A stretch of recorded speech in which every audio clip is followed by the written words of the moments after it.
നമസ്കാരം, ഇത് filmi beat Malayalam.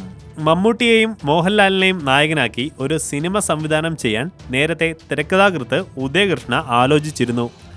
മാഗസിനുകളിലും social മീഡിയയിലുമൊക്കെ ഇത് സംബന്ധിച്ച് വാർത്തകളും വന്നിരുന്നു. എന്നാൽ ഇപ്പോൾ ആ പ്രൊജക്റ്റ് നിശ്ചലാവസ്ഥയിലാണ്. മമ്മൂക്ക നിർമ്മിക്കുന്ന ഒരു സിനിമ ഞാൻ സംവിധാനം ചെയ്യാൻ തീരുമാനിച്ചിരുന്നു. മമ്മൂക്ക എനിക്ക് അഡ്വാൻസും തന്നു. അതിൽ ലാലേട്ടനും മമ്മൂക്കയുമായിരുന്നു പ്രധാന താരങ്ങൾ. പക്ഷേ അന്നത് നടന്നില്ല. ആ സിനിമയുടെ സ്ക്രിപ്റ്റ് അന്നേ പൂർത്തിയാക്കിയതാണ്. വെള്ളി നക്ഷത്രത്തിന് അനുവദിച്ച അഭിമുഖത്തിൽ ഉദയകൃഷ്ണ വ്യക്തമാക്കി. പിന്നെ എന്താണ് സംഭവിച്ചത്? ആ തിരക്കഥ എവിടെയാണ്? അതിന് ഉദയകൃഷ്ണ മറുപടി നൽകുന്നു. അന്ന് ലാലേട്ടൻ അത് കേട്ടില്ലായിരുന്നു. അടുത്തിടെ ലാലേട്ടൻ ആ സ്ക്രിപ്റ്റ് കേട്ടു. വളരെ ഇഷ്ടമായി. ഉടനെ ചെയ്യാമെന്ന് അദ്ദേഹം പറയുകയും ചെയ്തു. എങ്കിൽ പിന്നെ എന്താണ് തടസ്സം? അത്രയും വലിയൊരു പ്രൊജക്റ്റ് എന്തിന് വെച്ച് താമസിപ്പിക്കണം? ഉദയകൃഷ്ണയിൽ നിന്ന് തന്നെ കേൾക്കാം. പക്ഷേ ഇപ്പോൾ മമ്മൂക്കിക്ക് അത് നിർമ്മിക്കാൻ താല്പര്യമില്ല. അങ്ങനെ അത് എങ്ങും എത്താതെ കിടക്കുകയാണ്.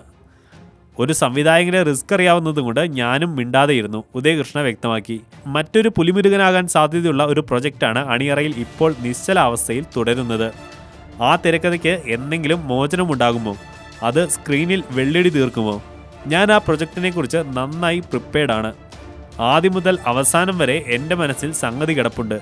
ഉദയകൃഷ്ണയുടെ മറുപടിയിൽ പ്രേക്ഷകർക്ക് പ്രതീക്ഷയർപ്പിക്കാം. ഈ തിരക്കഥ സിനിമയായാൽ മോഹൻലാലും മമ്മൂട്ടിയും ഒന്നിക്കുന്ന ഒരു വമ്പൻ ഹിറ്റായിരിക്കും അത്. അനിശ്ചിതാവസ്ഥയിലുള്ള ഈ സ്ക്രിപ്റ്റിനെ സിനിമയാക്കണം. കമന്റ്സിലൂടെ നിങ്ങൾക്കും പ്രതികരിക്കാം. For latest film news, like it, share it and subscribe to Filmibeat Malayalam.